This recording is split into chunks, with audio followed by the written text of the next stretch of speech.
এত কেন চিল্লাইতেছি জানো না?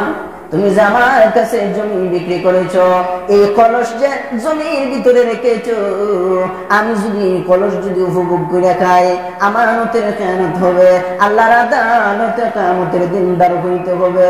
আমার মালিক যদি আমাকে জিজ্ঞাসা করেন, আমি আল্লাহর দরবারে কিভাবে জবাবদিহিতা করব, এই ভয় আমার অন্তরে আছে। নেন আপনার জমিতে কলস পাইলাম, নেন আপনার কলস আপনি নিয়ে যান। বলে কিভাবে আমি গ্রহণ করব? কারণ আমিও কোনোদিন জমির ভিতরে কলস রাখি নাই। আজকে তোমার কাছে আমি জমি বিক্রি করলাম, এই জমি তোমার জমি বিক্রি করছি আমি, শুধু মাটি বিক্রি করছি না, উপরেও তোমার, নিচেও তোমার, জমির ভিতরে যা পাও সব তোমার। এখন কলস পাইছো, এই কলসও তোমার, তুমি লইয়া যাও। এই কলস আমার না, আমি গ্রহণ করতে পারবো না। এখন জমির প্রথম মালিক গ্রহণ করে না, দ্বিতীয় মালিকেও গ্রহণ করে না। এখন কলস লইয়া টানাটানি লেগে গেছে। সুবহানাল্লাহ, অবস্থাটা কেমন? এখন এই মালিকেও গ্রহণ করে না, এই মালিকও গ্রহণ করে না। এখন জমির মালিক একজন আর একজনকে কলস দেয়। আমাদের অবস্থাটা হইলে কেমন হইতো?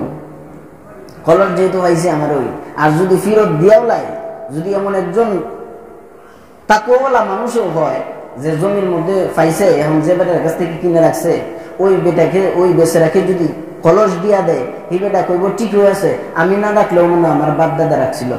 কি বলেন, ঠিক না? মনে আমার বাপ দাদা রাখছিল, এখন এই কলস আমার ওই, দিয়া লাও, তুমি তোমার বাড়ি যাও। অবস্থাটা এমন হইতো না? এই হাজার লক্ষ কোটি কোটি টাকার সম্পদ, এই সম্পদ কার? এই সম্পদ কার?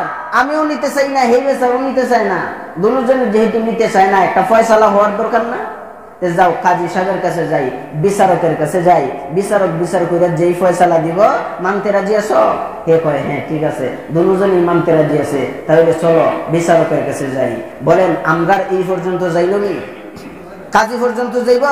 কালী স্বর্ণের কলসটা ফাইয়া লাইব। এমনিতেই দেখবেন গরম গ্রামের কিছু মায় মাতাব্বর আছে না, হেরা যাইয়া হাজির, এই কলস কার? তোর বাপ দাদা কেউ রাখছিল না, এটা সরকারি। কথা বল না, হবে এটা সরকারি মাল, এটা জমির নিচে পাইছ, কোটি কোটি টাকার সম্পদ, এটা তোমার বাপ দাদা কেউ রাখছিল না, এটা সরকারি সম্পদ। সরকারি সম্পদ লয়ে যাও। এখন গ্রামের কিছু মায় মাতাব্বর যারা আছে, হেরা মনে করুন কয়েক কোটি টাকা খাইব।